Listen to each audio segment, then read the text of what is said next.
Welcome to the Windows Central Podcast, episode 357 for February 21st, 2025. Hey everyone, Gino Rubino here, joined with Zac Bowden for another exciting episode of the Windows Central Podcast. This week we'll be talking about, of course, the latest on Windows 11 and the news happening around that. We're going to talk about it's a new era for Surface, what that means and what we can expect for Surface hardware going forward and why this is either a good thing or a bad thing, depending on your perspective and expectations. Also, Microsoft had a breakthrough in quantum computing this week, which we'll try our best to break down and explain. Quantum computing is definitely not an easy task to explain, but we'll give it a shot. And also, HP acquires Humane for $116 million. And as Zac says, for some reason. So we'll go into what Humane is and why this is actually an interesting acquisition and my thoughts about AI and I guess wearable technology. Zac, how are you doing today?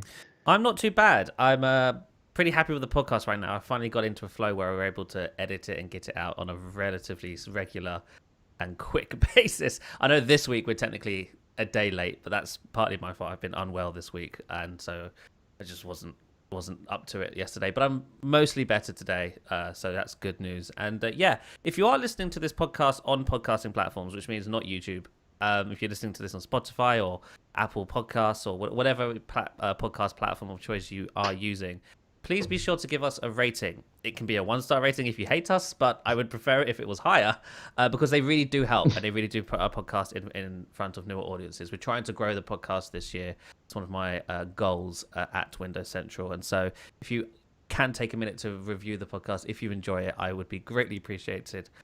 Because we need it, and we're doing our best to try and make this podcast the best we possibly can. I believe we're one of the biggest Microsoft-focused podcasts on the market. I know there's only a few of us these days. It's like 3. Yeah, and so we're up there. And so yeah, I would appreciate if you could give us a review if you have the time. Anyway, how are you, Dan? Not too bad. Yeah, it's definitely been an interesting week. Just a side note, I'm like between my age and this terrible February we've been having in Massachusetts, I'm like seriously now looking at moving in a couple of years to someplace more temperate. Yeah. I just between the dogs this week. So we had this one day where it snowed 8 inches, like powder snow. And then in a few hours after that, it turned to sleet and then it turned to rain. So the snow remained, but it became very slushy, and of course, and then we got wind gusts up to 65 miles an hour for hours, and like for 12 hours, and so everything then froze over, and so it's like ice everywhere, and just been really, really miserable. But I'm thinking someplace in Oregon, which is a pretty cool area, or Northern California, which I can't believe I'm saying but not a huge fan of California, but we'll see. Anyways, let's move on to the news of the week. Latest on Windows 11, what's been happening in the wonderful world of Microsoft's big operating system. Yeah, so we'll start with the insider builds as usual. A couple of new insider builds this week. Nothing for Canary, but we've got dev and beta channels. And as always, this is all backwards. The beta channel has new features that the dev channel hasn't got for some reason. So we'll start with the dev channel because that's the most boring build. So they've announced another new Copilot Plus PC experience, finding photos saved in the cloud via the Windows search box with improved Windows search. So this is using the AI stuff that they're adding to Windows search, but this will also be able to find files in your OneDrive now. So you'll be able to use the native Windows search interface to find those files using descriptive language, whether they be stored locally on your PC or somewhere in the cloud, which is kind of cool. And that's the only feature they added to dev this week. So thanks, Microsoft, for that. If we move on to the beta channel, the beta channel is actually getting some new stuff. And now this is all of these features are features we've talked about in the podcast already. That's sort of the blessing and a curse when it comes to this podcast. We'd always talk about features ahead of their official announcement, but they're now being officially announced today. The first one is the making sharing files the drag share tray, as we talked about. So they're working on a new experience where if you drag a file from File Explorer and bring it to the top of your screen, a little share tray will drop down and you can drop your file into any of the apps that are in that tray. It's a really innovative. It's a unique way of file sharing, and I think I said this before, but I think this will actually make me use file sharing, because up until now, I rarely, if ever, use the share function in Windows. I simply forget it exists. I manually bring a file to an app or open an app and find the file through the app itself. I never ever right click a file, hit on share, open with, and then find the app of my choice. This share tray may change that, because it's a lot more in your face. As you grab the file, it will be like, hey, bring me up here, I can help you. And so that's really cool. And then the other feature they've officially announced now is the new start menu stuff. So the AI powered sort of category view, as well as the named grid view as well. And the AI category view is probably the more interesting one. They're not actually calling it an AI powered view. They're just calling it category view or categorized view. And it just uses machine learning to group your apps into individual folders that it thinks might be most relevant to that particular app. And so that's now rolling out in the beta channel as well. Now, the beta channel, specifically this build, is for version 23H2. So this isn't 24H2. And that's what I find hilarious. These new features are rolling out to the last version of Windows 11 first, before the new version of Windows 11. And that just highlights the absurdity that is the Windows Insider program. I love the Windows Insider program. I think it's a great program, and I'm glad it exists. But it does frustrate me sometimes when it comes to this sort of thing. The way they roll out features is absurd. More often than not, the build that has a new feature in it, you won't have. You'll install the build, and you won't have the feature. Or you'll be in a more experimental or a higher channel, such as the dev channel, and it will be the channel below you, the less experimental, or the more stable, rather, channel below you is getting all the new features, and you're missing out either way. And so that's always super annoying. But that's the latest for Windows 11 preview builds. I am excited about the Copilot Plus stuff. It's always good to see a new Copilot Plus feature, because I think it's fair to say, last year the Copilot Plus launch was let down by the promised features, the fact that there was basically nothing there. Recall was delayed, and the stuff that did ship was lackluster at best. Code creator, image generation, and live captions really was all there was. And so we haven't even yet got the good Copilot Plus features shipping in production yet. That's supposed to be happening soon. And that does remind me, Microsoft did actually outline the schedule for the Copilot Plus feature rollout. So as we know, there are technically two waves of Copilot Plus features. The first wave is the code creator, live captions, studio effects, and image generation stuff, which rolled out in June last year. And those are already available on Snapdragon X devices. Those aren't yet available for the Intel and AMD Copilot Plus PCs. They are in preview, but not officially. They are supposed to be rolling out to Intel and AMD Copilot Plus PCs in early 2025. So in the next few weeks, hopefully, we should start seeing that wave one of Copilot Plus features actually make it to the other Copilot Plus features that you can buy today, PCs that you can buy today. Recall is apparently its own group of thing. It's on its own. It's rolling out in between wave one and wave two. And Recall will roll out on Snapdragon, Intel, and AMD Copilot Plus PCs also in early 2025. So they will likely time it with wave one, or if it's not with wave one, it will be shortly after. Wave two consists of click to do, improved window search, and super resolution in photos. Click to do, I think, is very exciting. I think that's and as well as AI in search. And this will begin rolling out in early 2025 for Snapdragon X PCs and mid 2025 for Intel and AMD Copilot PCs. And so that is the official timeline for these devices. If you have an AMD Ryzen AI 9 HX laptop or PC, or if you're using an Intel Core Ultra 200V series PC, you are having to wait a few weeks or a couple of months longer than Snapdragon PC users for some reason. I think that's because there is some sort of exclusivity deal that Qualcomm was supposed to enjoy before everything got delayed. And so this is Microsoft trying to give them that exclusivity window in a much more compact time frame. And so instead of waiting half a year or a year, it'll only be a few months, but it's still a bit frustrating. If you're somebody who did go out and buy an Intel or AMD Copilot PC, you're still having to wait, and you won't even have the sort of complete picture of Copilot Plus PC features until the middle of this year. 4 or 5 months away still, which is a little bit disappointing. It's fair to say that the launch of Copilot Plus PC has not been smooth, and almost, I think it's fair to say, it might even be botched. Dan, what are your thoughts on these new features? Have you found yourself using any of the AI in search stuff yet? Not really. I'm not a big, surprisingly, searcher on my computer for a few reasons. I think because a lot of the stuff I do is in the cloud, or it's simply I just don't lose track. I don't keep a ton of documents or files and all this kind of stuff. So I generally know where everything is.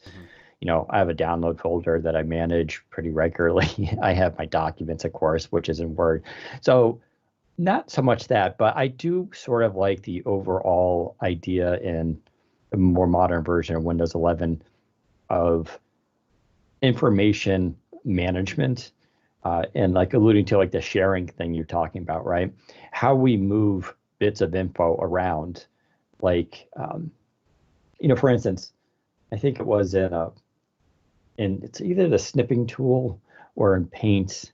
I think it's in Paint. Like if you go and create something there, you don't need to save it. You can just directly share it to another app now.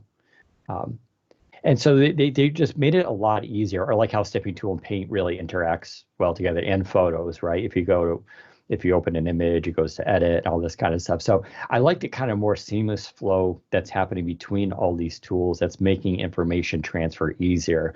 Same thing with if you have your Android phone tied to your PC, how it's easier to share, um, either web links or files between the two is becoming much better as well.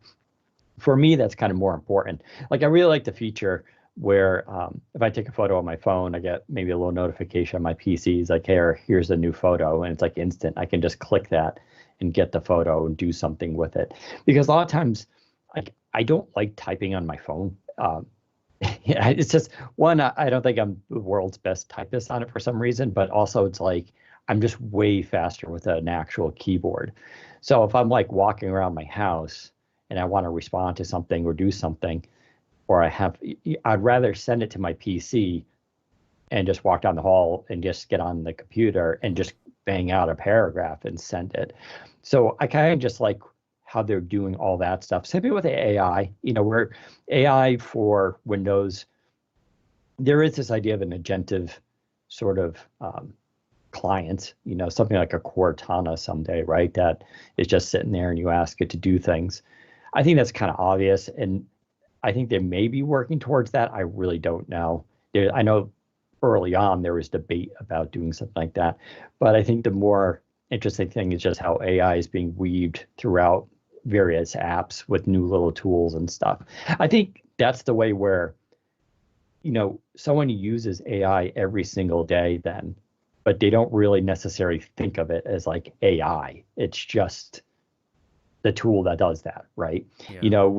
We're seeing more and more machine learning on stuff, but like, yeah, the ability to blur photo backgrounds or to, snip out the person or something like that and create that as a layer and put it into another, like those tools, we talked about that a few weeks ago with, you used to be able to do that, and like, well, you still can do that in Photoshop and GIMP and stuff, but it required some skill and sort of like knowledge. Now with Paint, it's just like, I can do it.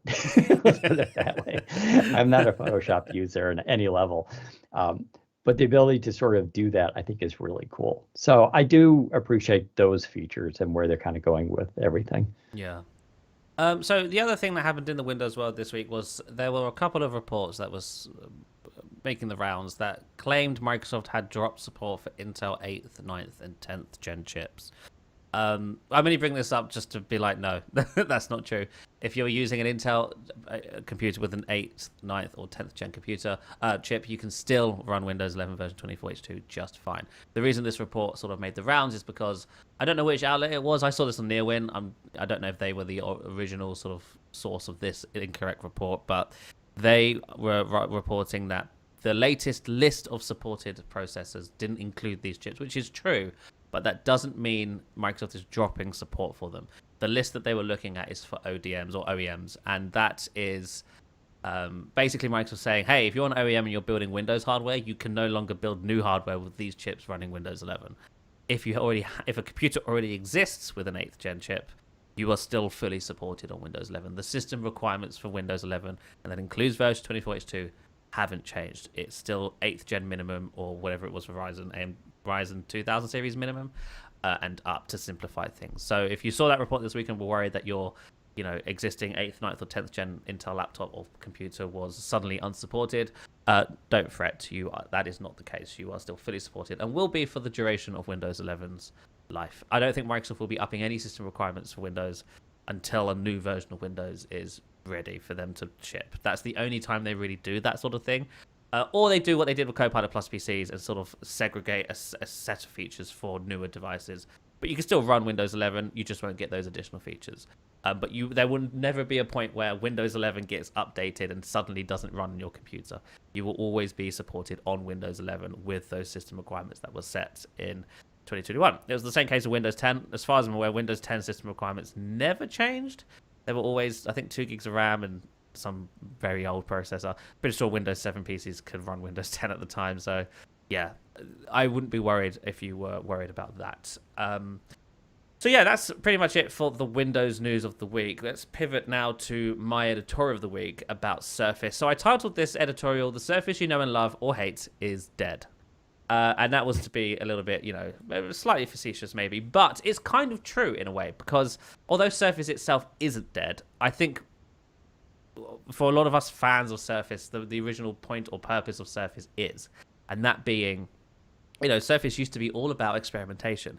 Surface was the weird hardware, right? It was always trying something new or something different, whether it be a 2-in-1 in 2012 or a laptop that with a screen that detaches in 2015, or a laptop with a carpet for a keyboard in 2017. Whatever it may be, it was always something a bit weird about the hardware.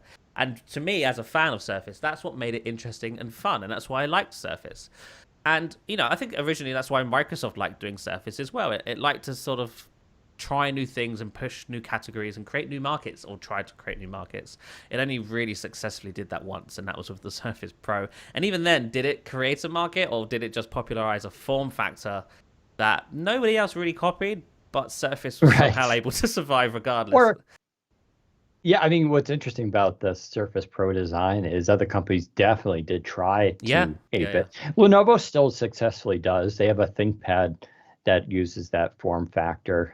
They just refreshed it, as a matter of fact. Mm-hmm. But no one has made one as good. Yeah. I think the closest, and HP doesn't get enough credit for this, but HP had a Spectre 2-in-1 that was like that many years ago. Had a gold kickstand, I believe, and it was like hollowed out. But for some reason, only Microsoft can get away with the Surface Pro. Yeah. Probably because that form factor isn't super popular. And so having more than one maker in there pushing it is really not enough room to justify. Yeah. But I think that's sort of my point here in regards to how Surface has suddenly changed. I feel like for the majority of Surface's life, it was all about trying new stuff, whether it be successful or not. I don't think again, outside of the Surface Pro maybe, none of Microsoft's experimental hardware really set the market on fire. You never saw super, loads of Surface Book clones, and you never saw loads of Surface earbud clones or Surface headphone clones, or Surface Duo clones. And I think what we're seeing today, so there's 2 very clearly distinct eras of Surface, but I think you can also break it down into 4 eras. We have the first era from 2012 to 2014, which was the debut era of Microsoft or Surface finding its feet with the Surface RT and Surface Pro. And that era ends with the Surface Pro 3, because I think most people agree that's when Microsoft found its footing in regards to that form factor. It took them a little while to figure out what people actually wanted, what was working and what wasn't working on the Surface Pro. And the Pro 3 was the moment where they went, we've got it. We can refine this and people will enjoy it. The second era was from 2015 to 2018 or 2019. I'm going to cut off at 2018. And I call that the expansion era. That was when Microsoft started to venture into new categories, try new things. That was the era of the Surface Book, the Surface Studio, the Surface Laptop, the Surface, Surface Go. And I believe the Surface headphones were in this era as well. This was Microsoft expanding, sort of filling out the portfolio, entering into new markets and seeing what sticks, what works, what can we make money on. Probably none of it. I mean, they wanted to have the whole accessory system, exactly. Right? They had a keyboard, they had mouse, they had earbuds, headphones, the pens, like they had almost everything. It was really kind of interesting. Yeah, and that was that. I call that the expansion era. Then from 2019 to 2023 was the experimental era. Now, Surface has inherently always been experimental, obviously, but I call this specific part of the life of Surface experimental because this is where things started getting weird. This was the era of Surface Duo and Surface Neo, although we never got Neo. as well as the Surface earbuds and the Surface Pro X, which was a big, bold move for Surface at the time because obviously the Surface Pro was its sort of golden child. They didn't want to mess with it too much. And the Pro X was this vision of the future for Surface Pro, which is a future we now have, more or less, albeit slightly thicker in the chassis. But that design and that sort of Windows and ARM sort of being at the forefront is now what we have today. And the Pro X was a glimpse at that future way earlier than it was ready, or necessarily ready to be. So I thought that was quite interesting and experimental. What about Laptop Studio? This is part of that, yeah. So that was announced in 2021. Yeah. And so that was also an experimental new 2-in-1 form factor from Microsoft. It was the replacement for the Surface Book, which arguably may not have worked in the end. Microsoft did try for 3 generations, but sort of went, well, we'll just redo it with a different design. And that's what the Laptop Studio ended up being. And that ends with today, the era we're currently in from 2024 to current day. And that is, I'm calling this the stabilization era, which is, right, we just did 10 years or 12 years of all sorts of nonsense and weird stuff. Most of it didn't stick. Some of it did, but we're going to sort of go back to basics here. We're gonna streamline the portfolio. We're going to stabilize on what's working, and we'll regrow from there. And that's the era I think we're in currently. And it's important because I think it's fair to say Surface probably hasn't made money for Microsoft in the 12, 13 years it's been around. And Microsoft would probably like them to make money. And one of the reasons we know Panos left is because Microsoft was forcing him to cut back on the portfolio. And so with Panos leaving and new leadership taking the reins, they were tasked right out the gate to streamline the offering. We need to focus on what works here. And what works, unfortunately, is the Surface Pro and Surface Laptop. Those are the only two that really, I think, have ever sold in any significant quantity for Microsoft. And this new era is different from the others because, like I said, you could group those other 3 eras into the sort of same era if you really wanted. They were all experimental eras. They were all under Panos Panay. They were all, setting a narrative or setting the stage for some new Windows experience or feature at some point or another. The Surface RT and Pro with Windows 8, the Surface Book with Windows 10, Surface Neo with 10X, and the Laptop Studio with 11. They all were a stage for some new Windows version or experience.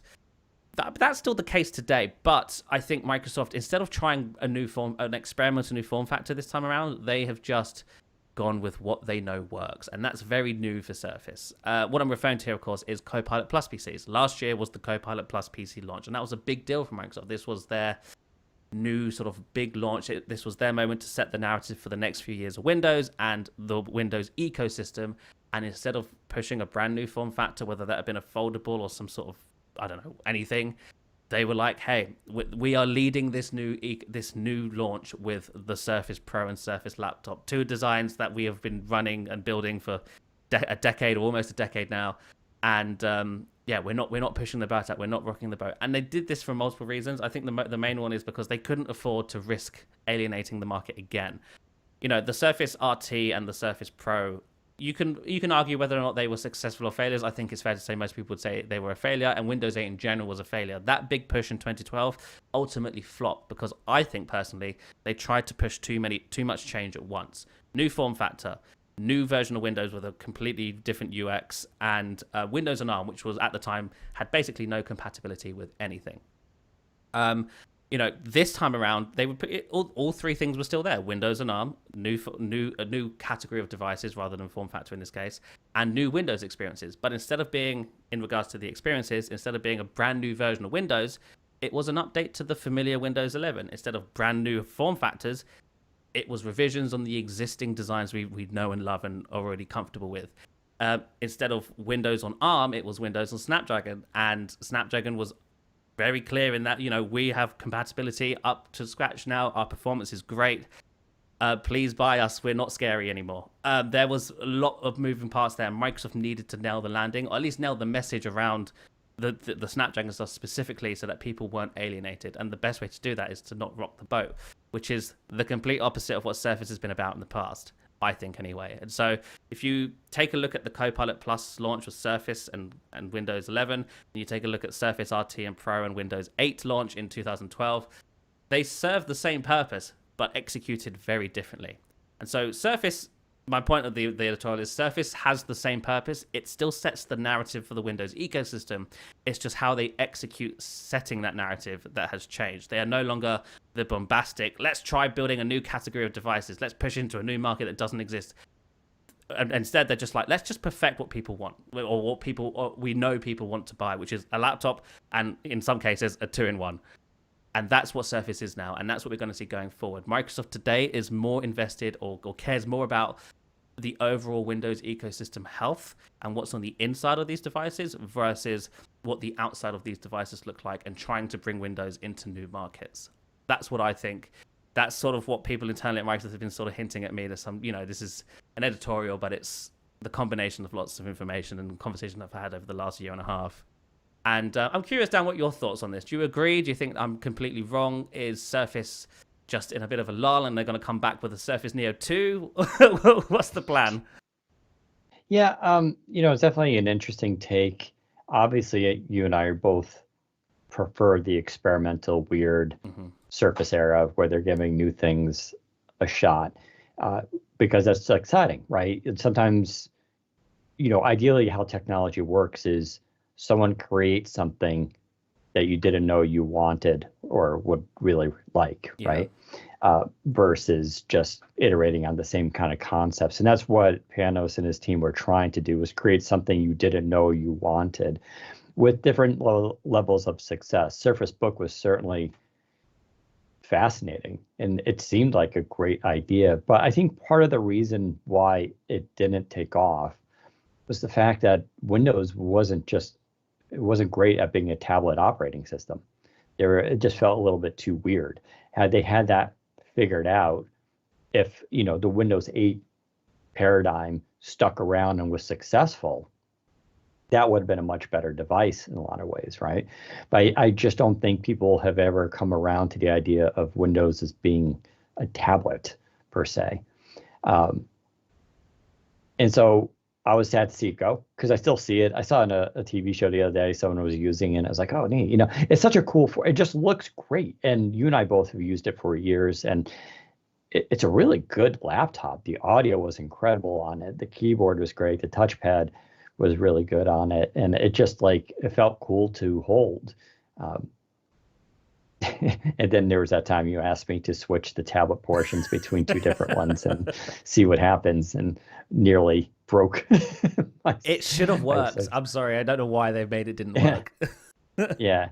And the whole mechanism of how it detached was just great. I mean, they just get, they deserve all the credit in the world for making that. But the audience spoke and they didn't really want it. And that's a shame, but you can't force something. I do really like Laptop Studio 2's design. I think it's a great evolution to that. But we haven't seen the numbers, but my hunch is Laptop Studio is not very popular either. And the second one is kind of strange because on paper, they answered most of the criticisms of the first one. People wanted it more powerful. They wanted, they wanted different ports and all this kind, and they addressed a lot of the concerns and added a haptic touchpad and people have been kind of lukewarm to it. I don't know. I think part of that is also because and you and I have talked about this before too, about how Microsoft is always sort of behind the ball a little bit when it comes to adopting new processors for Surface. Surface Laptop Studio 2 came out, and that processor I think was already 6 months old. Yeah. And Intel was and Intel's been through, whatever your thoughts on Intel, they've done a lot of architectural design changes in the last few years, almost always for the better. And so Microsoft was just kind of missing out on all that. And so that kind of, wasn't great either. If they can launch a Surface Laptop Studio 3 right in line with Intel's new chips within a couple months, I think it could definitely fare better. But yeah. I'm saying we go with phone, I think you and I both agree that had Duo 3 gone through, it would have been a way better evolution of the device, but they just kind of killed it too early and saw no direction for it. And it's funny just because now we have AI, they could have totally pivoted to make Duo 3 this AI hardware device, right? They could have really just like leaned into it hard because Qualcomm, their chips are really good at doing that stuff. So it's a missed opportunity. But I think the idea of just focusing on what people want and making, I said in my Surface Pro 11 review, it's basically perfect. Yeah, okay, add the anti-reflective layer to it. But other than that, like, I have no issue with that device. And you feel the same about Laptop 7. I think it's weird that they don't have a proper 2-in-1 laptop, meaning the one that like it has hinges and that it just flips around, which is proven to be a pretty popular form factor. Everyone still does make that. Microsoft has always prided itself on hinge technology, like so like having a Surface laptop that can also flip around to be a tablet would probably be amazing. So I'm kind of surprised they haven't done that yet. If they're focusing on, true tried and tested type hardware. So yeah. See, I think the biggest tell that we're in a brand new era for Surface, and a completely different type of era for Surface, is if you take a look at the last 12 months, Microsoft has held 3 separate Surface events. All 3 of those events have been for updates to the Surface Pro and Surface Laptop only, and 2 of them were for commercial customers only.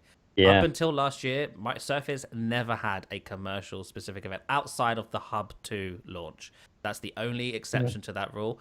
Every single time there was a Surface event, Microsoft had consumer hardware to announce at the forefront, and there were commercial versions of that hardware in the background. If you were a commercial customer, you could go looking for it, but Microsoft rarely, if ever, on stage talked about these products in the commercial sense. And then suddenly, the second Panos Panay's out the door, Surface, the next Surface event after the one that they had in September 2023, is a commercial-only Surface event where they announced the Laptop 6 and the Pro 10, the first ever Surface PCs that were only available for commercial customers, which means you never saw them in Best Buy, you never saw them in Amazon, and essentially they were invisible to the general population. They weren't marketed, they weren't anything. But those products basically didn't exist to the normal market. The Laptop 7 and the Pro 11, of course, that's different. That was the big sort of launch that for 2024, and that was, of course, a very consumer-facing announcement and whatnot. But then we just had the Intel versions of those laptops, and they're once again consumer only. It does appear that Microsoft is prioritizing commercial only. It does appear that the new Surface is very interested in appealing to its business customers first and foremost, whereas I don't think that was true under Panos Panay. I think Surface was interested in trying to break into new markets and trying to create products that people didn't know they want yet, as Dan mentioned, more so than what its business customers wanted. And that has changed. And that tells me that Microsoft is suddenly interested in trying to make Surface into a profitable business, because business customers is a great way to do that. And so they are suddenly very interested in what business customers want. And that's why we've also seen Microsoft streamline on the Surface Laptop and the Surface Pro, because those are the 2 most popular product lines for Microsoft's business customers. That and the Surface Go line, I believe. I don't know what they're doing with the Surface Go. But the laptop and the Pro specifically are very much Microsoft's most popular product lines. Business customers like them. They're familiar. They don't rock the boat. They're not, weird hinges and different fabrics. They're just straight up laptops, easily repairable as well. Businesses love them. And so that's what Microsoft is focused on now. And will that be the case forever? I mean, who knows in the future? Microsoft may get someone new in to shake Surface up again in the future. I don't think they will. I think what happens going forward is Microsoft uses Surface to set the narrative Windows, as it always has for the Windows ecosystem, as it always has. But it will be less about bombastic form factor experimentation and more about validating what the market is asking for. So, for example, I've said in the past that Lenovo these days sort of takes the position that Surface did in the last decade, where they're just they're throwing out all sorts of wild stuff just to see what sticks. Really, they can do it, they can afford it. Why not let them do it? If one of those experimental designs happens to catch on, and Dell decides to come out with a similar version, and HP decides to come out with a similar version, and Asus and Acer, if the market responds to a form factor and it appears to become mainstream, I think that's when Surface steps in and, air quotes, perfects it. Just like how Apple almost does in a way. When Apple never enters a market until it thinks it can do it better. And so Apple will come into, for Vision Pro as an example, VR's existed for a decade. Apple comes to the market with a super expensive version, but it is the best version. If you want the best specs, you get the Vision Pro. I think Microsoft wants to sort of try and position Surface to be more like that. So the market dictates what's becoming popular versus Surface trying to dictate. Surface just comes in and go, yep, we agree that form factor is awesome. Here's our version, and here's Windows now supporting that form factor. That's how I think Microsoft is going to treat Surface going forward versus as it was originally where Microsoft goes, hey, we think this form factor is going to be the future. Everyone should build that, and then nobody does. And they're like, okay, I guess it was just us. Sorry, guys. Yeah, I could be wrong about that, but I think that's a more sensible way to treat Surface. And the actual innovation where Surface leads is in trying to push platform level under the hood stuff, such as NPUs. You know, NPUs are a big deal right now for AI. Surface was at the very forefront of that. They put an NPU in the Laptop Studio 2. They obviously NPUs on the Snapdragon SoC and stuff. They've been very big on the NPU, and that's what Surface did in 2024 with the Copilot Plus launch. They were at the forefront of pushing the NPU and these new Windows and ARM chips, and so that's how I think Surface will be used going forward. If it is to venture into new form factors, it will do it because you know. I can't remember his name now. One of the guys at Microsoft said that they were interested in wearables with AI. I don't know if that's something that they're actually going to do, but because that's not a tried market at all. That would certainly be an experimental product for Microsoft, because up until now, no wearable AI products has worked outside of maybe the Meta Ray-Ban glasses.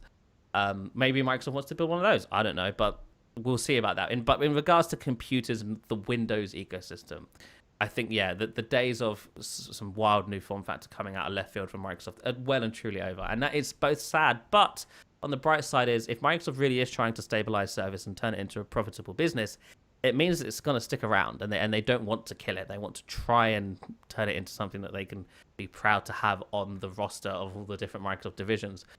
In one of the comments on my article, someone was like, I don't see what the problem is with Surface being a division that loses money in the chase for being innovative. And I personally agree. If I was Satya Nadella, I wouldn't care. I'd be like, Surface can lose all the money it wants. If we've got all these other sort of divisions prop up Surface, essentially, is how I would look at it. But I'm guessing the current leadership team doesn't agree. They believe every single division at the company should be making money. And if it's not making money, there's a problem. And that's a legitimate business strategy too. You can't fault it. So yeah, I'm guessing that's what Microsoft leadership believes. They believe Surface, if it is to exist at this company, it needs to make money. I believe they believe the same for Xbox as well. And so that's why we're seeing this restructure, this streamlining of the portfolio, and focus on sensible designs that don't rock the boat and that they know are tried and tested and that are likely to sell well. And so that's where I think Surface is today. I don't know. I think it's necessary. It's for the greater good of the overall Windows ecosystem. Because if you look at market share for Windows as a platform over the last decade, you'll notice a trend, and it's a downward one. Slightly, but it is a downwards trend. Windows has not grown in market share in well over a decade. It's losing market share to whatever it may be, modern platforms, smartphones, whatever it may be. And so at this point, Microsoft needs to stop trying to break into new markets or create new markets, and it needs to start defending the market it already exists in, because otherwise we're going to get to a point where Windows drops. You know, there's a very real possibility that Windows will one day no longer be the dominant desktop OS if Microsoft doesn't start defending its position in first place currently. What do you think about that, Dan? Do you see a future where Windows is no longer dominant in the desktop space and sort of falls to irrelevancy? Dominance, no, not necessarily, just because of their ties to enterprise, hospitals, schools, military. It's still default there. I don't see Linux taking over that anytime soon, especially in the consumer market. Apple has been growing Mac OS slightly, but they've been kind of growing also with the market. But if you look at the new MacBooks that came out with the M1 processor, they saw a big uptick, but their sales have kind of gone flat recently for two reasons. One, a lot of people don't see a big need to upgrade from like M1 or even M2 to the newer chips. There's the edge cases of real professionals who do want that new hardware. But you're getting a lot of cannibalization, a lot of people, basically upgrading their old laptops. I don't know about the conversion rate. I don't think, Windows, you see a lot of people fleeing. I think the market will become a little bit more diverse, but I don't know about Microsoft ever sort of losing market share, especially, let's not forget PC gaming, right? PC gaming will be forever dominant for Windows, right? Linux is catching up. They're Proton is getting good. Yeah, well, that's only right now in Steam Deck, right? Sure. But the beauty of Windows for gaming is the fact you can game on it, and then when you're done, you can just you're back to your normal operating system, right? Whatever what Valve's doing is not quite that. It could be. It is a flavor of Linux, right? But people aren't going to switch to Linux, so I don't see that. But the PC market is very much like the smartphone market at this time, which is it's basically flat. Yeah. So. But that's the thing. Like the PC market isn't looking for a brand new form factor, really. People have settled in on I just want a laptop or I want a 2-in-1. Which is why I'm glad Lenovo exists and is trying to make rollable and foldable laptops and whatnot. But I think the market has settled on I just want a laptop. I don't need it. Lenovo is in a very different position because of the amount of hardware they ship and the size of that company. They ship the most PCs worldwide by like a large margin. Apple's like number 4. And so because of that, they do take risks all the time. In fact, we were just talking about the Kindle and Remarkable 2 before this podcast. And then I was reminded that Lenovo had an e-ink reader that came out in 2023 called the Lenovo Smart Paper. I was like, oh, whatever happened to that? And I went to their site and it's like, oh, we don't make that product anymore. And it redirected me to their Android tablets. And so there's an example of they took a risk of, and it was a pretty cool looking device, right? But that market didn't seem to have a demand for yet another competitor. You have Remarkable there, you have Kindle there, and there's a couple others. So, I was kind of disappointed at that. I was hoping they'd come out with a second one, but it is what it is. But yeah, I think Lenovo taking over that kind of experimental stuff makes more sense. Microsoft, especially under Satya Nadella, is not comfortable with making hardware its main business, right? Yeah, exactly. So on the subject of this era of Surface and what I guess might be next in this era, we've talked about it before, but I'm hearing that this spring or this half of 2025, we are expecting smaller versions of the Surface Pro and Surface Laptop. These will be powered by Snapdragon X chips, and they should have screen sizes around 11 to 12 or 12.5 inches, somewhere in that range. I've said this before. I don't know who's asking for these smaller PCs. I know there are people out there who do want smaller laptops and tablets, and so these will be for you. But yeah, these won't be new form factors or anything like that. They're just quite literally going to, if you look at the existing Surface Laptop and Surface Pro, make them an inch or two smaller. That's what Microsoft is planning to ship this half of 2025. Then there is the possibility of a Laptop Studio 3. So I think that's probably Microsoft's most experimental form factor that may have survived the culling. I don't actually know if it has, because the Laptop Studio 3 that I have heard information on was back when Panasonic was still in charge. And I'd heard at the time that they were planning to do a 16-inch version in addition to a 14-inch version. But I don't actually know if that product has been slashed since the portfolio was culled, so to speak. So maybe that device is outright cancelled. I don't know. If we're going to see it, I don't think we'll see it until end of this year at the earliest. And so yeah, you'll have to wait until I'll know more, hopefully in the summer, as to whether or not we're getting a Laptop Studio 3 towards the end of this year. But yeah, that's the only stuff I really know about Surface. That Surface is currently working on right now. Those smaller Surface PCs, and so yeah, no radical new form factors, no phones. Unfortunately, I know people want them to make a phone. They're not going to make a phone. They're just not, unless Microsoft builds a new operating system that's just an AI OS and they throw it on everything. They're not going to build a phone. That's as simple as that. Yep. Let's segue now. Oh, actually, we should mention briefly. I got to put the article up on it though. But we did upgrade the commenting system on Windows Central with a new system. that is infinitely way better. In fact, we're already seeing a lot more people commenting on our articles just because it's just easier to do. It looks better. You can follow conversations.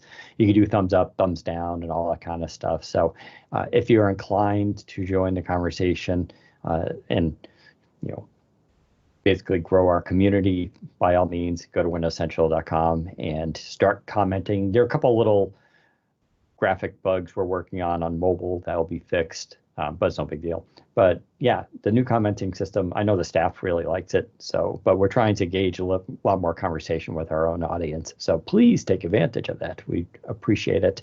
Segueing now to Microsoft had a big announcement this week regarding quantum computing. They basically created a new state of matter that is going to so casually mentioned. Just casually create new matter. That's cool. They're calling it Majorna 1 is the name of it. Now, a couple of things about quantum computing. I've seen a quantum computer, I think it was at CES, or I saw it somewhere, it might have been IFA. It was IBM's.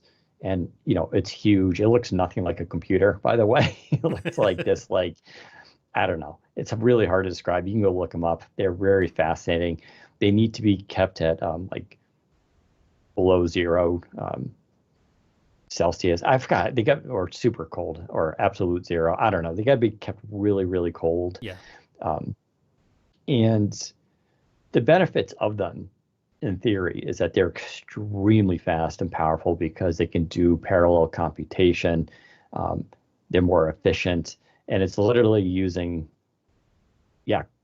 these what do you call them? Qubits. Yeah, qubits. Which turn on and off. Yeah, and so it's very powerful technology, and it's why Google's investing in it. Microsoft is, and IBM, and a bunch of companies are doing stuff with it.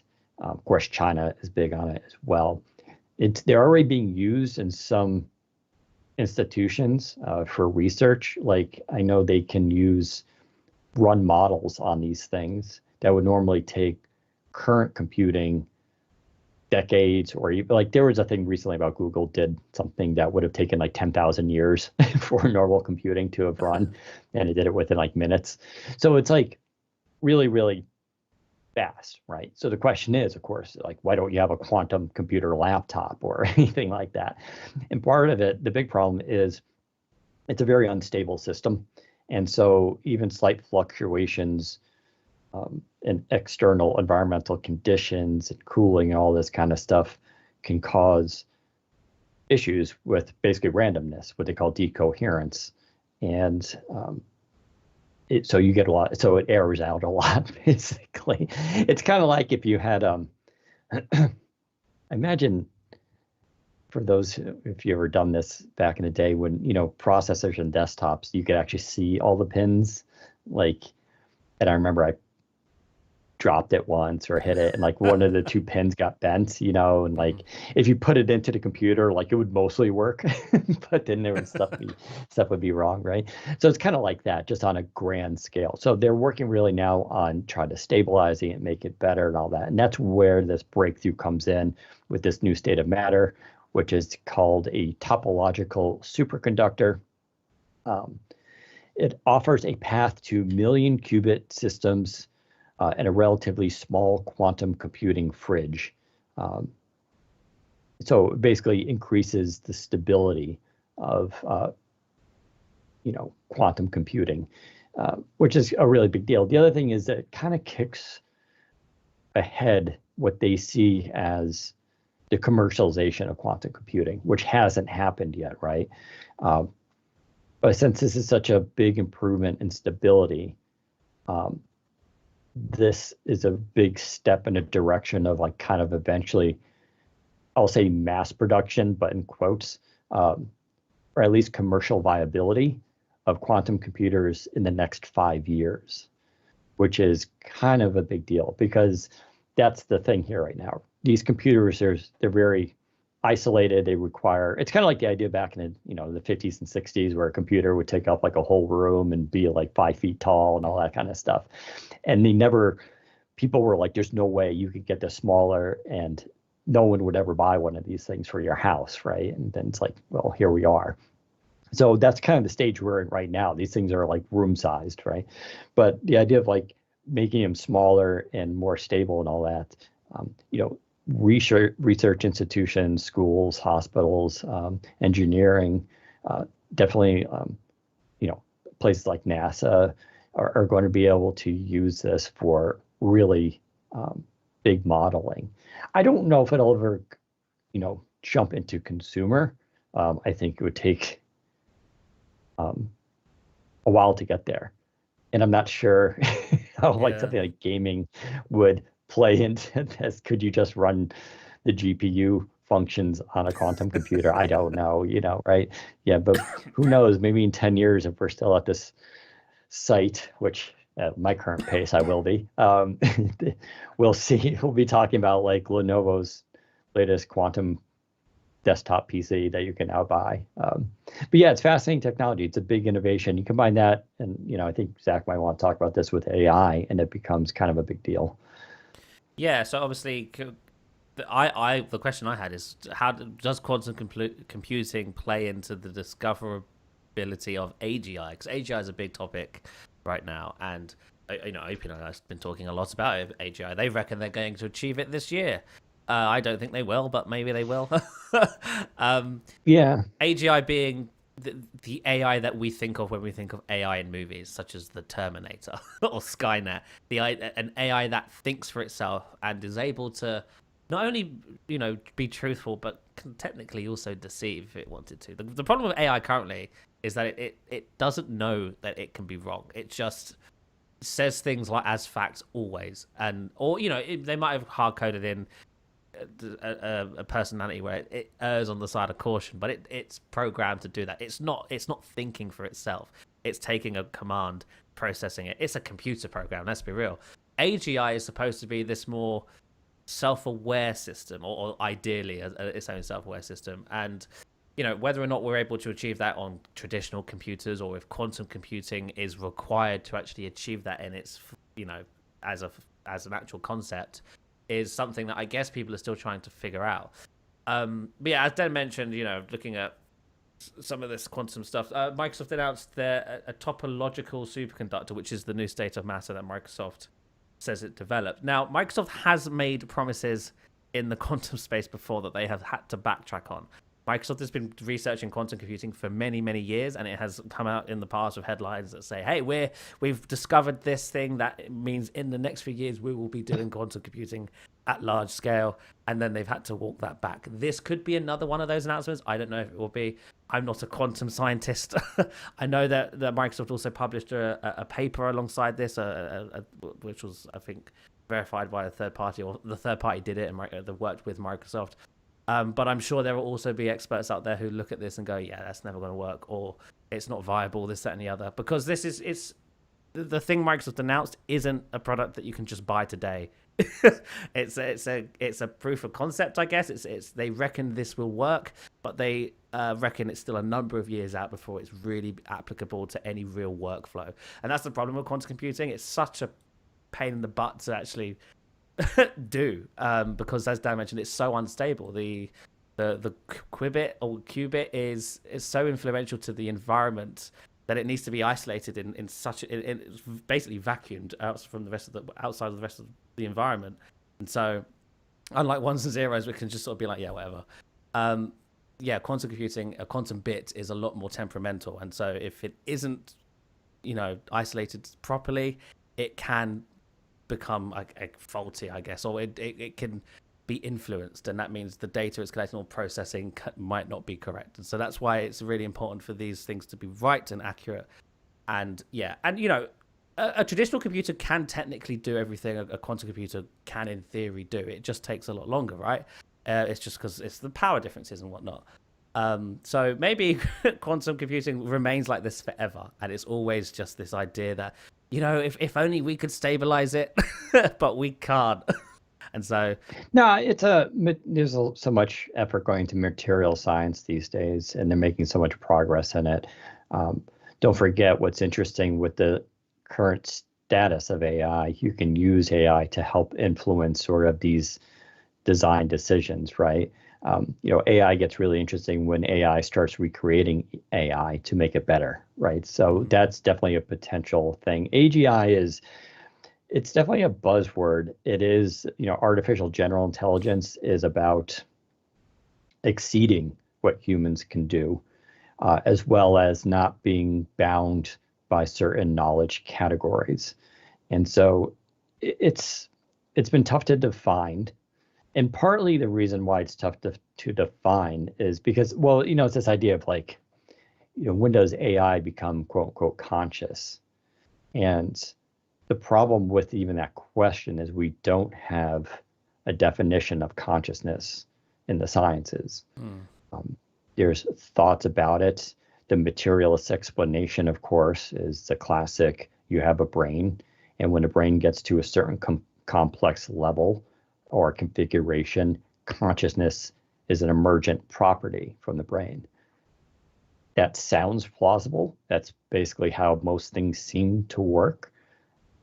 But we still don't understand that mechanism at all, let alone how to define what consciousness actually is. Like, what are the properties of it? Now, there's been some advancements with this stuff, in the last couple of years, which has to do with, quantum computing and quantum physics. There is a subfield developing called quantum consciousness, because it's this idea. It goes to microtubules, which are little bits in cells that are in the brain. And it's called the Penrose-Hameroff theory. Penrose is a very famous physicist who's won the Nobel Prize, I believe. This gets into interesting things because of probability, in the idea of consciousness extending beyond the physical world, since the universe is made up of quantum, right? And this idea of waves and particles, the duality there. It also, for some people, seems to be a way to explain what we would call free will. I don't necessarily agree with that because of the inherent instability of quantum and the fact that there's literally randomness in quantum. That's what it is, right? So the predictability of things is very difficult. So to argue that it leads to free will, I feel, is different. If anything, I think it argues against free will. But as these systems become more complicated and they become a little bit more self-aware, but there is this interesting question of like whether or not hardware, as we define it today, could be conscious, or is consciousness a property of physicality, of like these microtubules and stuff like that, like the actual biology of a brain? It's a really interesting question, because there's we're making a lot of assumptions, right? This all comes back to the fact that we have eyes, we see things. We've created cameras see things, and we can then take the cameras and we can see other wavelengths and things that our eyes can't see. So it's like that, or we can do that with smell, we can do that with touch, we do that with physicalness. And so people like to take that analogy and be like, well, there's no reason why we can't make a super brain out of hardware, and it gets so smart, it's conscious like a human is. But it's making a lot of big assumptions about what consciousness is. And, when you kind of get into the quantum consciousness stuff, it starts to question, I think, a lot of that. Now, I'm not saying quantum consciousness is the answer, or it's a bit of, it's definitely a controversial minority position at this point, but there was a recent study done involving anesthesia and its effectiveness that backs up quantum consciousness. I don't want to get into the details of it, partly because I don't remember all of them. But if you look those quantum consciousness and look up anesthesia, I'm sure you'll find the paper that talks about it. It was pretty recent too. But yeah, it really does get into this bigger question. I don't think we're going to have AGI anytime soon. I really don't. I think it really comes back down to this playing fast and loose with the definition of it, which, again, like consciousness, there's not a solid definition of what AGI is or how you would actually measure that. Um, so I don't know. This stuff is interesting, but quantum, I think, is definitely a step in that direction because, as you point out, what the connection between it and AI is the fact that how we get AI right now is by training it on massive data sets. That's why you have these GPU farms and stuff. Right. And what you're doing is feeding it tons and tons of information, and then it finds patterns and stuff. And then that's what you get. But the training takes a long time. The training also tends to take a lot of massive hardware, these big farms. China, supposedly, with their latest DeepSeek model, kind of undermines a bit of that. But if you had a quantum system doing it and you could control those error rates, right, you can accomplish way more with it. So I think that's kind of the theory there. But I think one issue they're going to be running into is they may start running out of information to give these systems, because it's hard, right? Facebook Meta was just caught torrenting a bunch of books off the internet and then feeding those books to its model to train on. And it's just fun because technically the legality of like just feeding it thousands or millions of books, the legality is actually in question about that, because the argument is the computer is learning no differently than how you learn. Not necessarily in the mechanism, but in the analysis of it. And so, like, if you read a bunch of books, I can't, Zach read 10 books. I can't accuse him of copyright because he now knows those books. And so long as the AI doesn't spit out the entire book when you ask for it, they're fine. But if he uses that knowledge to inform questions, and this has already been going to the courts kind of like that. Their problem was the fact that they torrented it and they did it on campus. Yeah. And they were like seeding stuff, which is just really stupid, and hilarious. So yeah, how that works though is the fact that books have been digitized, right? But if books were never digitized, you couldn't feed all that information to these computers. And there's only so much information out there that's digitized at this time that it has access to. Yeah. And, so you may run into limits. The funny thing too about AI and this machine learning and how this stuff works is they technically don't know how it works. Like they don't know how it's learning and doing all this stuff, which is really fascinating.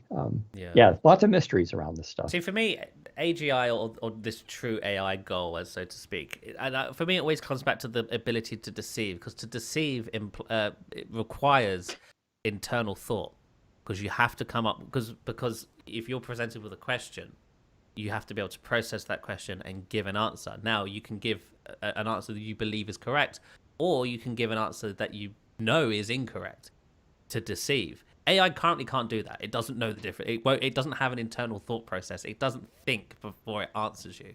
The ability to think is. Well, I think there's been cases of AI being deceptive to people, but that has to do with deliberate, but not purposefully. It's not. It doesn't. The goal isn't for the AI to be malicious or to deceive. The answer it gives, it believes is correct.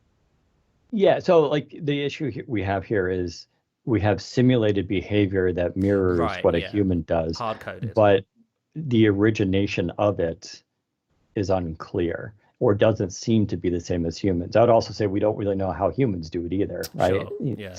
So like we don't understand how free will works in the brain.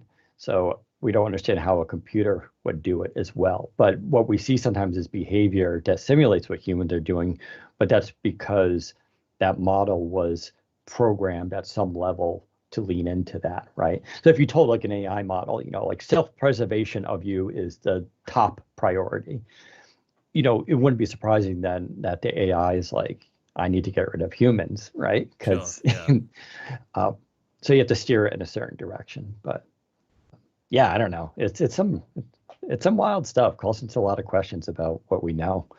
So. But yeah, I mean, if AI gets to the point where it can solve, questions about the universe, or, like one of the reasons why they really want this technology is like, if you feed it all the data on cancer that we have and all the research, and you then give it like images and everything like that, it could potentially solve a cure for, and I shouldn't say cancer is not, we use it as a single umbrella term, but there's like thousands of cancers, all with different mechanisms, right? So there's no cure for cancer per se. There's cure for individual types of cancer. But like AI could potentially be used to solve that. And that's what they're actually doing with this stuff now, is helping to create medicines and everything, because the computational power and inference models that they can use are so much more powerful than what a single researcher can do as well. So, I'll know we've made it in AGI when I can ask an AGI how it's doing today, and it replies with meh. Yeah, that's how I'll know. I'll know we've made it. Like, yep, they're basically humans now. We've done it. Yeah, like I said, I mean, the issue is I don't know how you would know it's actually conscious. Like, you don't. This is the Turing test, right? You can have something that will fool you into thinking it's conscious, and you would believe it and it acts like it. We're already kind of at that stage. People are creating bots and stuff, and they're dating. I saw a story the other day. Someone was dating 4 bots at the same time. Like we're already at this stage where it's enough to fool a lot of people. But since we don't know what consciousness is, we can't know if AI gets to that or what that is. So it's a weird conundrum that we're in. But anyway.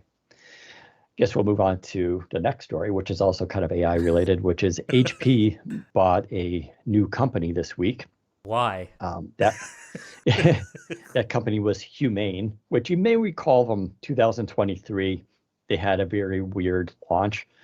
It's founded by ex-Apple people, which if you watch their presentation video is not surprising. I think there's a lot of turtlenecks involved, a lot of minimalism. White rooms, the typical Apple stuff. But they had a pin. It's a little computer that you would wear on your shirt, and it would be connected to the internet via cellular connection. I believe it was 4G though. And you could ask it just questions, and just like current chatbots and generative AI models, they'll just answer your questions, although it was their own and wasn't as good. But that was the theory, that instead of typing something in, you could just ask it. So you could ask it to make a dinner appointment for you tomorrow night and to email all the people involved. You can ask it random questions. It also did have a cool feature that was a projector. So there was a user interface for it where it could project onto your hand. You'd hold your hand in front of you, and this would use like a laser system that created a pattern on your hand, which you can then interact with, which was pretty wild looking. Like it looked like really something very futuristic. Of course, the problem here was it didn't work well, which is probably not too surprising from a small startup who was really trying to get out there in the market. So they had a lot of blowback when it finally did launch. There were a couple of these devices. Some of them are still floating around that are trying to do this. But this company is basically, they were trying to sell themselves off. They were trying to get like $800 or $900 million. That didn't work. So HP bought them for $116 million. That team will be absorbed into HP, but the pin itself is going to be shut off in the coming weeks, I believe. Which is a shame, but that's what you get for being an early adopter. That's the risk you take, right? Now, what HP does with all this, I don't have any idea. Obviously, they're going to somehow leverage AI and maybe hardware. We've heard this stuff before. Johnny Ives, the ex-designer of Apple, is working now with OpenAI to create something similar, some kind of wearable device that leverages AI. I think a few companies, Zac mentioned a few minutes ago, that Microsoft has talked about maybe doing this as well. I don't know. I don't think I see a market for this because we have smartwatches now. And smartwatches to me just seem like the go-to AI device. Like, why would you want to pin yet another accessory when you can look down on your watch? It has a display, and people like displays. They just do. It's the same reason why Alexa never caught on for shopping, which was literally its primary purpose, was to increase people buying stuff on Amazon. But it's because people like to browse, they like to read reviews, they like to look at photos. If you just shout out stuff to it, it's just like it doesn't feel the same. So I don't think the wearable stuff, but HP could do other clever things with it. I think integrating that hardware into other hardware could be interesting.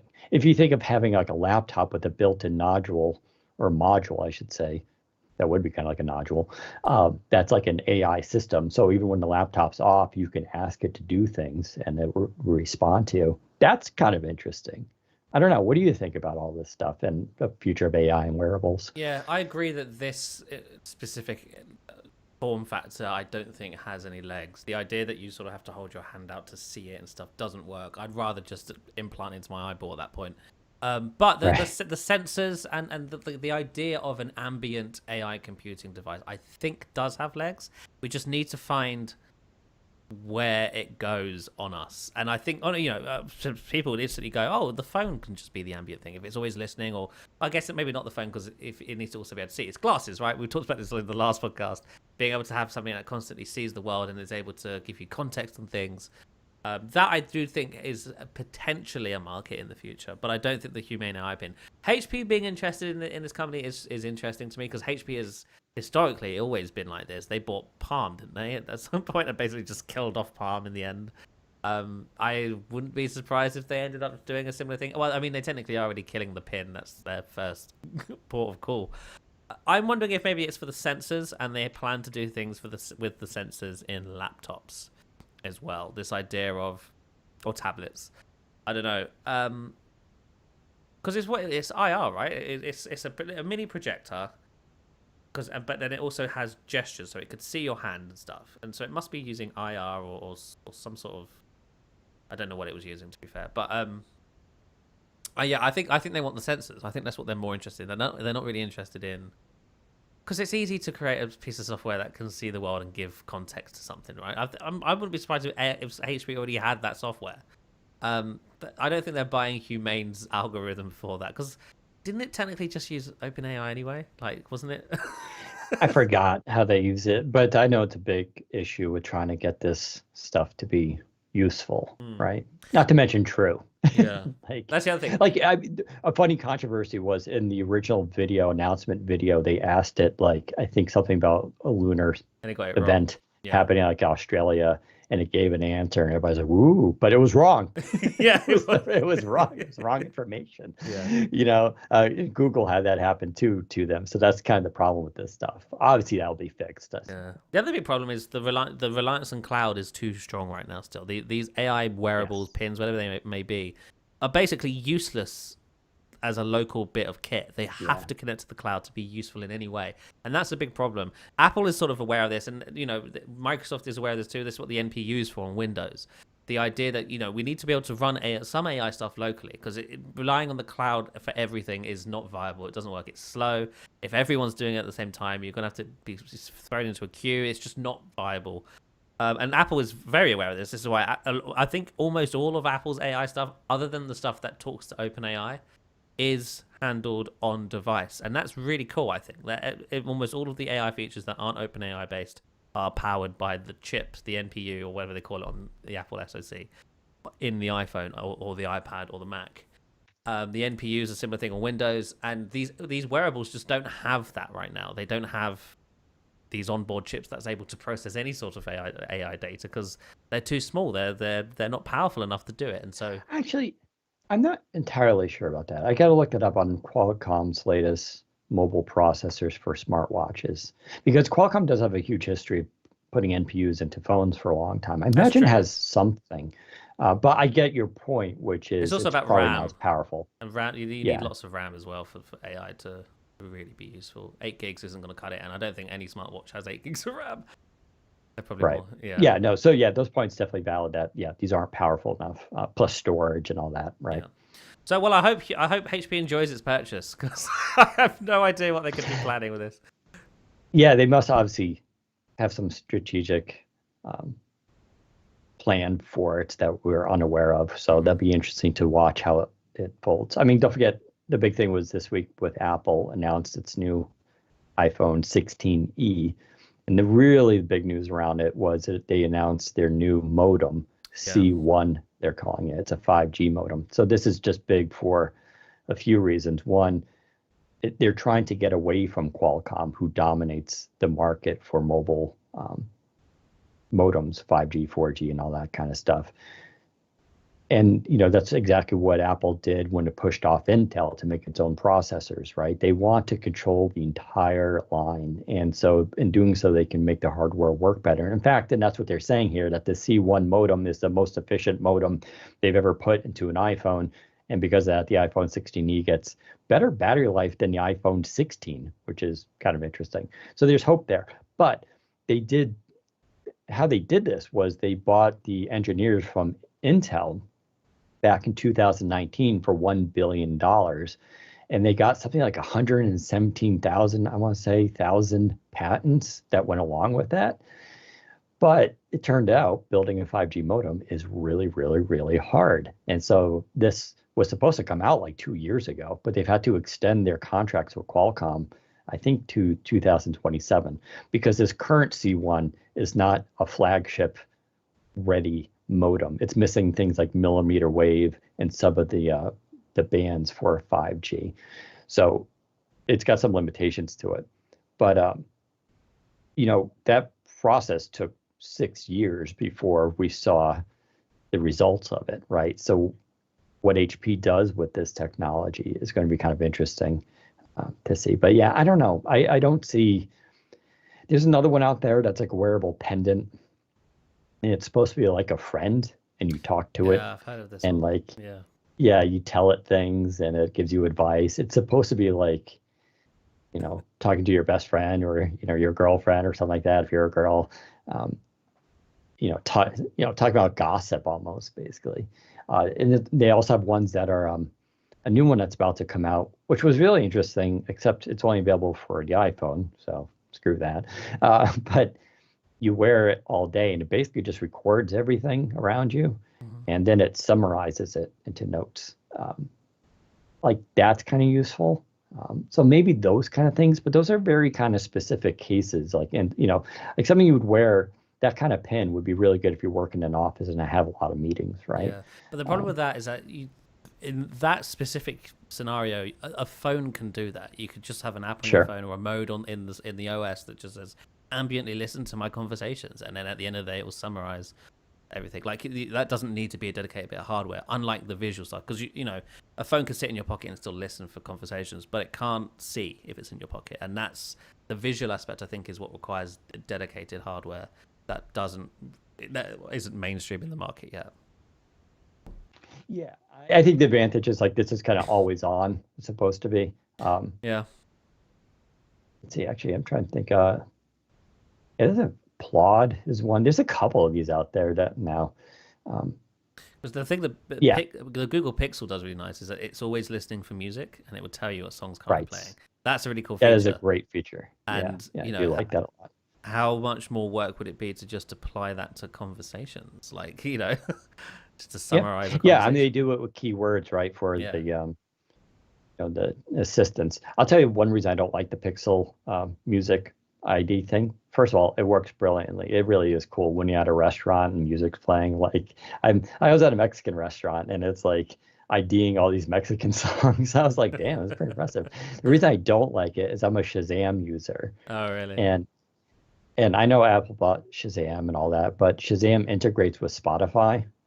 And literally, I think it still does it, where it creates, I have a playlist, which is just ID'd songs from Shazam, which is hilarious to listen to because it's just music is all over the place. But one, it allows you to go to that song in Spotify, explore that artist, save that song, and do all that. With Google's, and Samsung could do this now too, by the way. Samsung's new UI 7, when you do the Google search thing, and actually this may work across other devices, can also do audio. You can now hit the thing, it'll listen to it. But I can't use that info. It gives it to me, and I'm like, all right, but just send it over to Spotify because I want to listen to the song, right? So, but yeah, I don't know. We'll see where all this AI stuff goes, but it's definitely fascinating. I think we'll see a lot of devices that come and go over the years, and we'll see what sticks. But maybe we'll have a Surface wearable someday. I don't think so though. I don't see how they do it. But, yeah, I don't either. Anyway, that's hour and 20 minutes for us. I think we'll probably wrap it up. Do you want to do a thing of the week? I don't know if I have one. I've been asleep all week. So. Yeah, right. Yeah, I forgot what mine was. Yeah, I probably don't have anything important. I had a really annoying week. I'll just say that, between the weather and my doorbell went on the fritz last night because my router went on the fritz last night because of my cable company doing some changes, and about changing the doorbell and the wire snapped, which I was not expecting. So I'm out there in 20-degree weather trying to fiddle with this thing. It was just terrible. Anyway, we'll go to Q&A with the audience now, at least for the live broadcast of this podcast.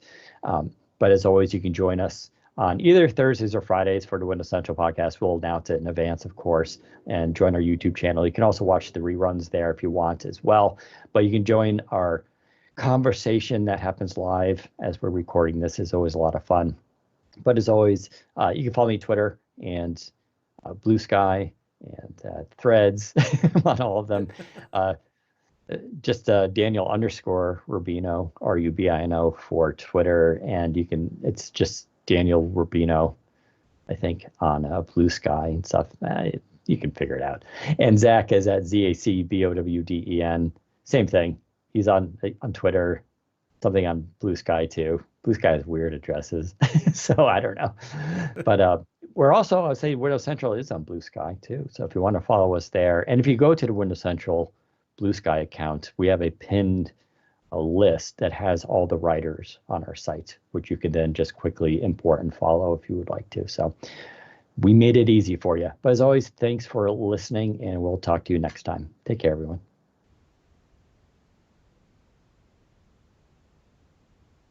Brilliant. Jess, if you have any questions, feel free to put them in the chat. We'll hang around for a few minutes and do our best to answer them. If there are no questions, we will leave.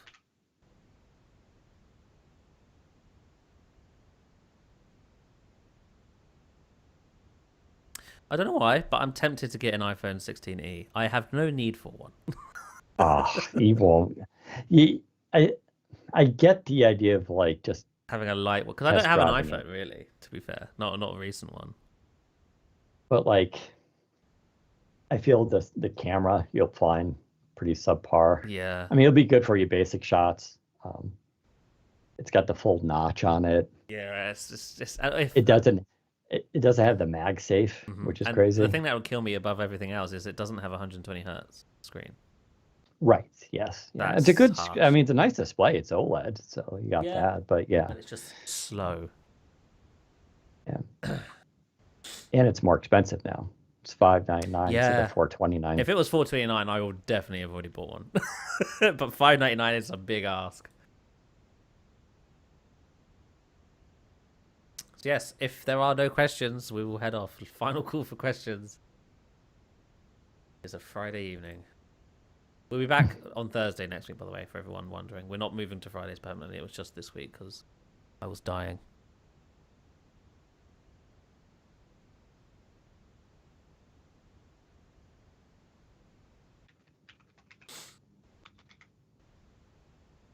Dayton says, Daniel, I like your wristwatch. What wristwatch is it? Yeah, I'll try to get the model for it. Has Microsoft abandoned the new mobile dock interface for Windows 12? Will widgets appear on the desktop in Windows 11? And will there be a fully fledged dark theme, a rejection of the control panel, and other? I don't know what you're referring to when you say mobile dock interface for Windows 12. First of all, there is no Windows 12, as far as we're aware. I'm assuming you're talking about that Leechy UI. That was an experimental shell interface that they were exploring from a design perspective that clearly never got off the ground beyond the concept stage. And so, yeah, I don't think we're expecting that in any product anytime soon. Widgets on the desktop, that's something they've said that they've internally that they've been working on for a number of years. I don't know if it's actually still going to happen. I don't think it needs to happen. I don't think people are asking for it. But yeah, and then will there be a fully fledged dark theme? Ideally, at some point in the future, yes. I don't know when. And control panel, the goal is to replace control panel completely at some point. Did you answer the local model versus online models? No, I didn't. I don't see that question. All right. So do you think Microsoft will allow using Llama local models directly on Windows instead of online models? For example, Copilot with local models. Yeah, I think that's definitely they're going down that route. I know that's one of the reasons with the NPU, right? The NPUs can leverage that. You can actually download, Llama and do stuff now locally if you want to, just that the interface isn't natural. So I think the idea of merging this stuff onto Windows itself. Yeah, I mean, Satya Nadella has talked about that. These are called hybrid AI models, where they do a lot locally, but then they could go to the cloud. Apple is actually technically doing this too. So yeah, I do expect to see that at some point. I'm not sure the status of it, but I would argue that this is the reason why having an NPU on your hardware these days is going to be important. But you also want to do this for as you mentioned, privacy, not just for consumers, but it's going to be critical for enterprise where this stuff needs to be put into basically the security hardware on the device and the enclave.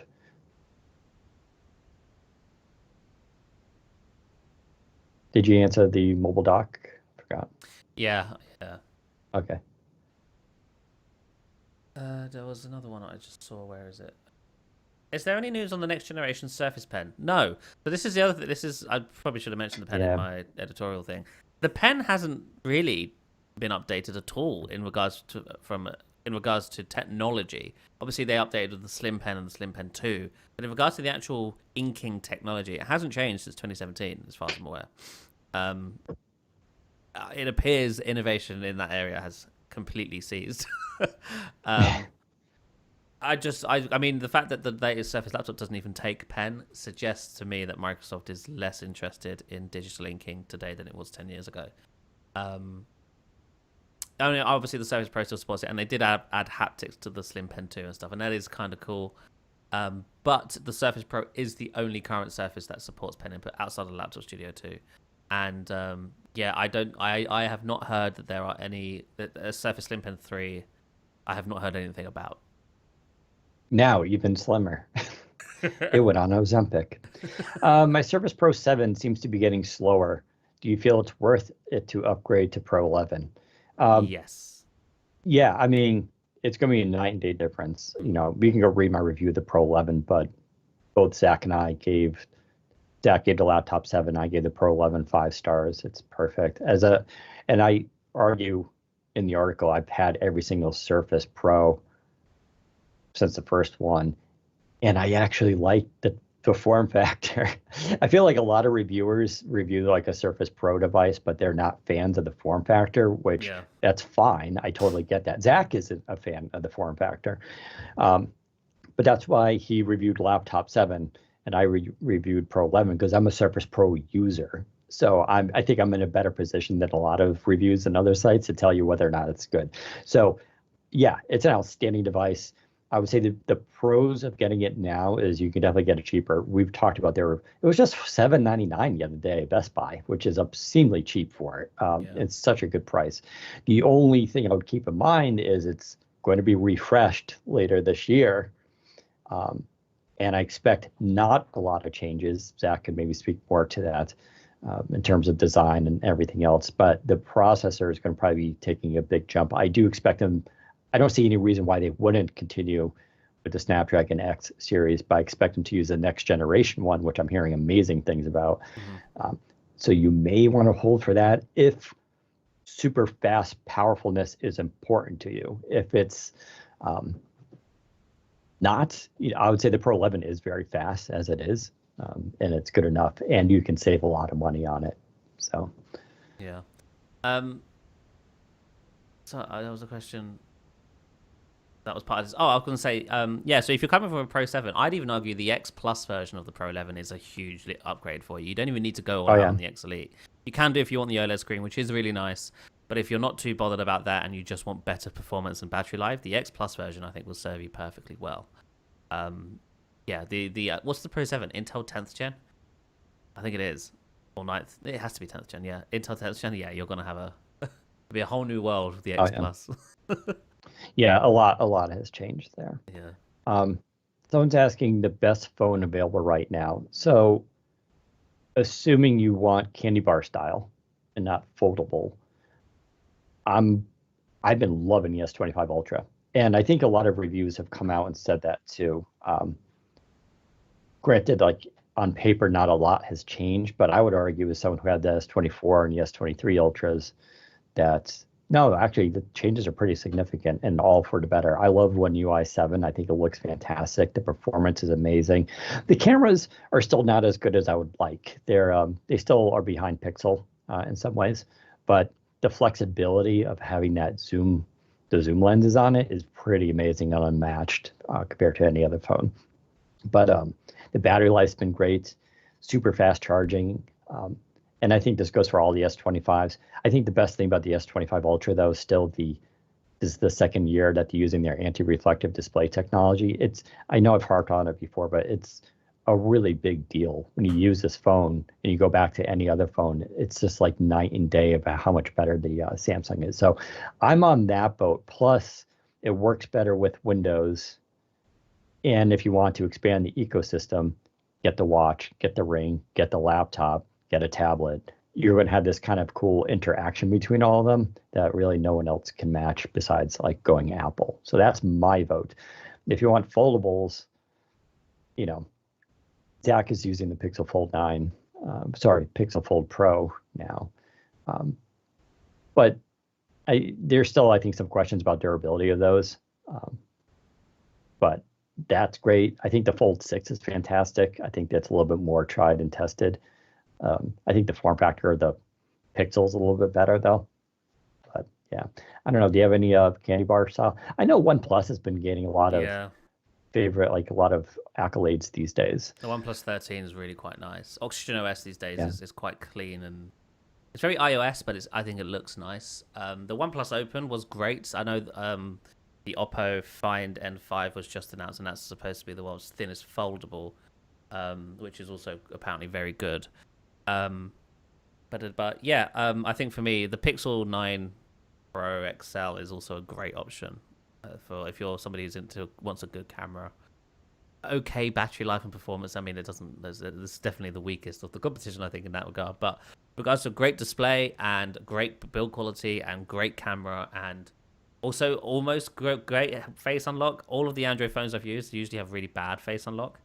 The Pixels is also using an image, so to speak, but it uses AI to make it so that it's secure enough that you can use it for banking apps. So just like on Face ID on an iPhone, you can log into apps with it, whereas you can't do that on other phones.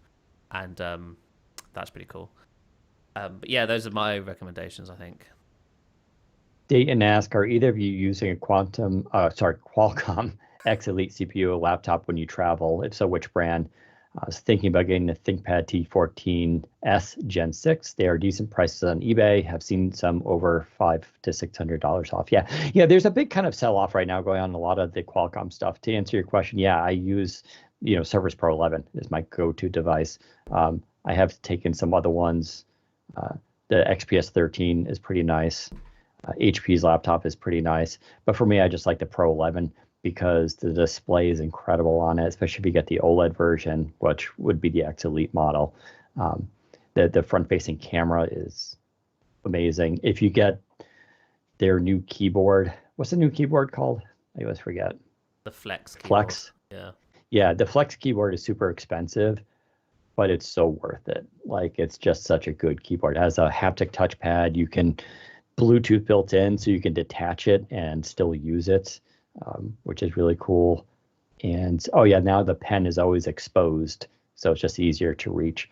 I think that combo is killer. But I swear by the Qualcomm X Elites. For people, I always get this question: do you have like software you can't run on it? The answer is no.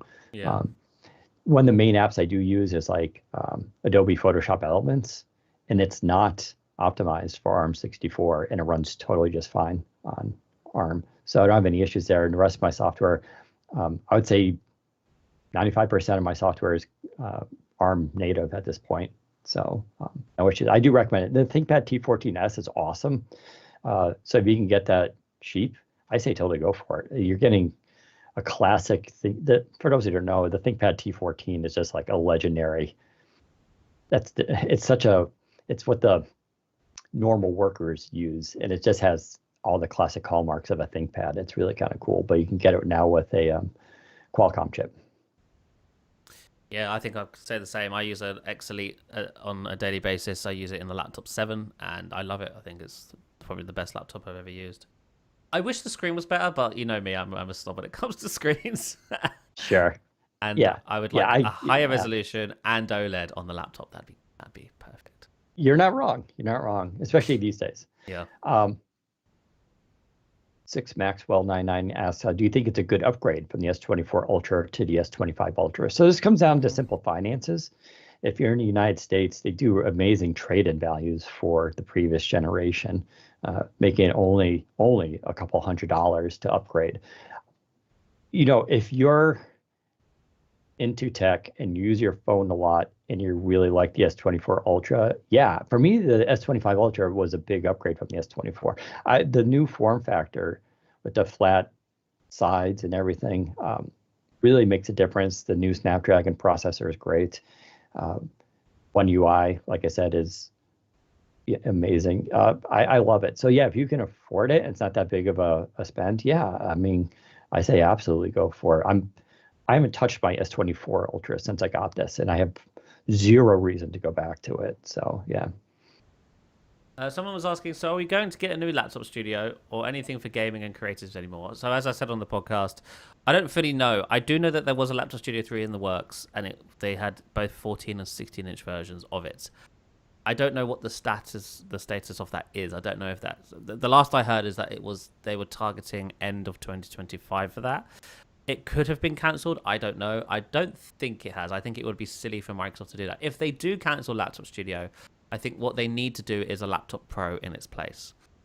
And the more I look at the current state of service, the more I think that's probably likely, if not with the laptop, you know, in time for Laptop Studio 3, but with the Laptop Studio 4, I think they'll pivot from that into just straight up laptop, but Pro with GPU and whatever else.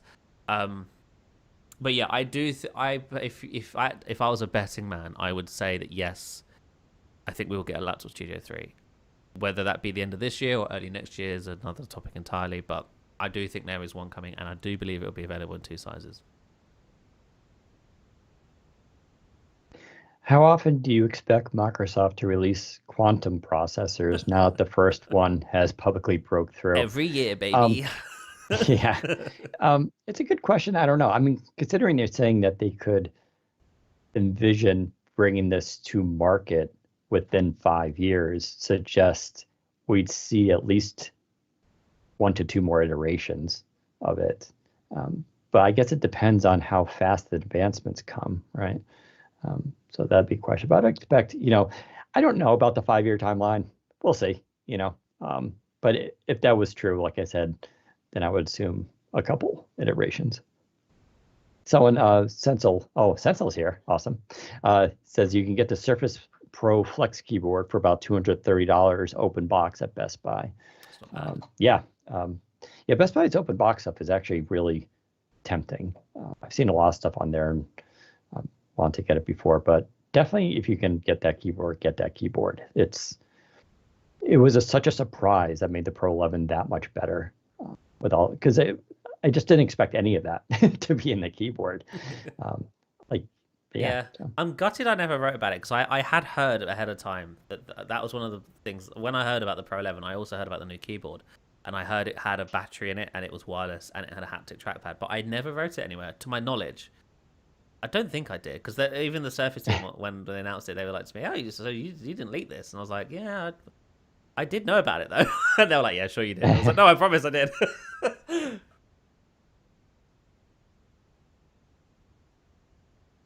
I think because I remember why I didn't write about it, because the way I was told that the way the battery in it was described to me was that it was like the power cover of the Surface Pro 2. So I was convinced it would supply power to the tablet to extend battery life, which is not what the battery in there's for. It's for the wireless functionality. So that's why I didn't write it, because I wasn't sure what the battery was for, and so I just abandoned the ship altogether and just didn't mention it. Plus that thing was way heavier. Yeah. Oh, yeah. This is kind of beauty of the ProFlex keyboard is I would never know it was any Yeah. different from any other keyboard. And It doesn't really add any weight. the benefit of the battery as well is that it actually stiffens the actual keyboard as well, so it bounces less when you type, which is really... Yes. Yep. Yeah, it's another. So technically, yeah, there's, I would say, 4 reasons why to get that keyboard. That and it make people will think you're a baller because you spent what appears to be $400 on a keyboard. So well done, you. I mean, Apple prices, right? Yeah. I mean, even Samsung charges something like $300 for its cover keyboard for its Tab 9 series. Well, I guess what's absurd. nice about the Surface Pro is that Microsoft still sells the older style keyboard for way less than that. And so if you don't want to shell out that much, you don't have to. And the old keyboard is still great. There's nothing really wrong with the old keyboard. It's just the new one's just nicer. Okay, final call for questions. If there are no more, we will be saying goodbye. I'd like to see Microsoft do another power cover just for the bands, really. Why not? I just found the drum cover. Oh yeah, the music kit. Yeah. Yeah, it's still in box. Yeah, I've got one somewhere. Yeah, that was a weird era as well, where Microsoft were like, "Hey, we're going to make it so that the Blade system is an ecosystem and everyone can build their own Blade." Never happened. The Blade system. Yeah. Yep.